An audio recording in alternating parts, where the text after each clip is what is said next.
Bonjour les gens, aujourd'hui on se retrouve pour une nouvelle vidéo consacrée au Night Raid de Akame ga Kill qui, je vous rappelle, est mon manga préféré. Alors je sais, j'ai déjà fait une vidéo sur ce thème, mais avant le micro était littéralement dégueulasse et on n'entend presque rien de ce que je dis. Donc j'ai décidé de refaire cette vidéo avec un bon son et tout le délire. Parce que honnêtement j'avais envie de la refaire, c'est tout, voilà, cherche pas, voilà. Donc ça sera un top sur mes personnages préférés et je vous dis... pour ceux qui me connaissent, vous le savez déjà, mais pour les nouveaux, je kiffe absolument tous les membres du Night Raid.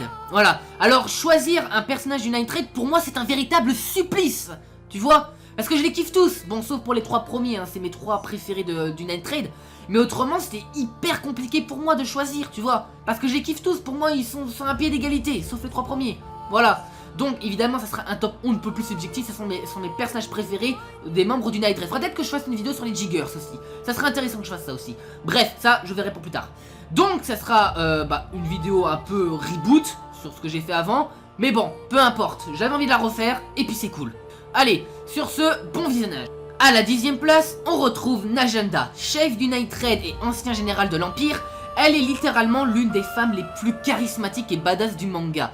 Parce que déjà, bon c'est vrai qu'elle nous est pas vraiment montrée comme une femme très forte. Mais je vous rappelle qu'elle a même pas d'arme impériale. Bon c'est Susanoo son arme impériale, mais on considère Susanoo comme l'un des membres, tu vois. On le voit pas vraiment comme une arme. Même si dans le manga et même dans l'anime elle n'est pas vraiment mise en avant, il n'empêche que ça a été dit que Najanda à une époque, elle a vaincu Akame et que ce serait même elle qui l'aurait dissuadé de rejoindre le Night Raid, de trahir l'Empire en quelque sorte. Bon, Akame, elle avait déjà des soupçons, pour ceux qui lisent Akame ga Kill 0, vous devrez savoir. Bon, leur combat sera sans doute plus approfondi dans Akame ga Kill 0, voilà. Bref, sur ce, Najanda est un très bon personnage que je kiffe énormément. Et surtout, mais surtout, ne déconne pas avec son âge.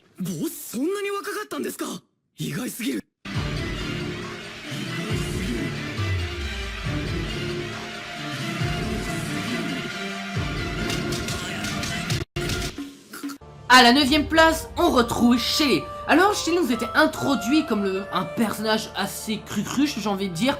Mais surtout, elle nous était introduite pour nous montrer que dans ce manga, ça rigole pas. Et que n'importe qui peut crever. Bon, je vais vous faire un mini spoil. Shelley, c'est la première qui meurt dans le groupe du Night Raid.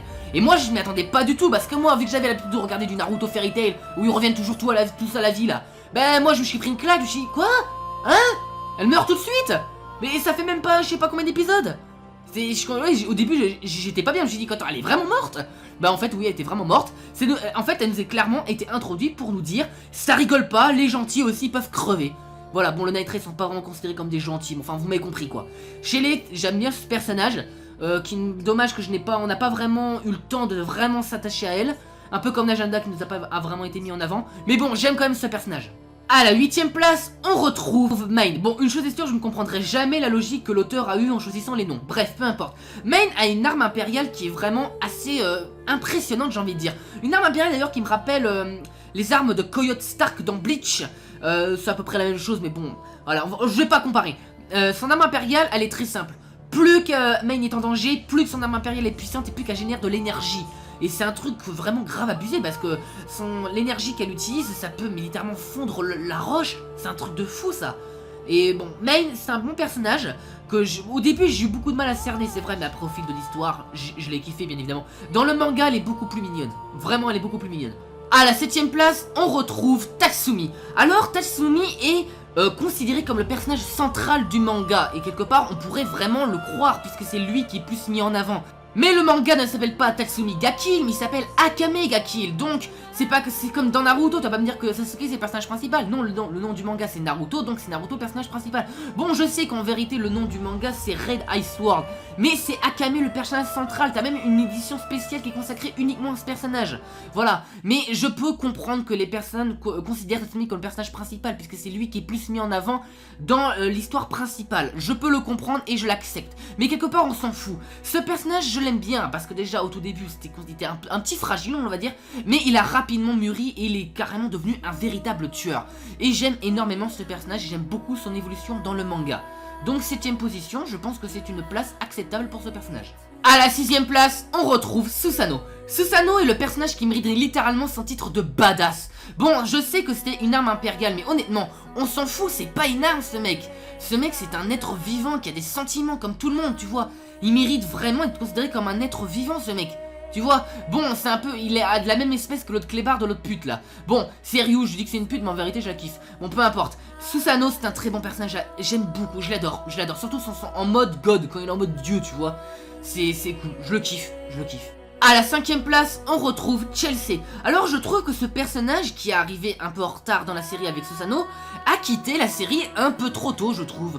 C'est vraiment dommage que je commençais justement à m'intéresser à ce personnage, à m'attacher à elle. Et honnêtement, c'est le défaut qu'il y a eu avec Shelly, je n'ai pas eu le temps. Je n'ai pas eu le temps de m'attacher à ce personnage, que ça soit dans le manga ou dans l'anime. Alors quand je dis que je n'ai pas eu le temps de m'attacher à elle, je dis que je n'ai pas eu le temps de la connaître, d'apprendre bien à la connaître, de comprendre son vécu, tu vois. Bon, ça nous aide un peu montré, mais ça a été vite balayé, tu vois, c'était très rapide. Donc on n'a pas vraiment eu le temps de s'attacher à ce personnage. Et elle a la chance qu'elle soit mignonne et très gentille, parce que sinon je l'aurais mis en 7ème position. De toute façon, elle fait partie de mon top 30 de mes personnages féminins préférés. Bref, de toute façon, ce personnage, tu peux la revoir dans Akame ga Kill 0, qui se concentre uniquement sur l'histoire de Akame ga Kill. Donc du coup, ça fait plaisir de la revoir.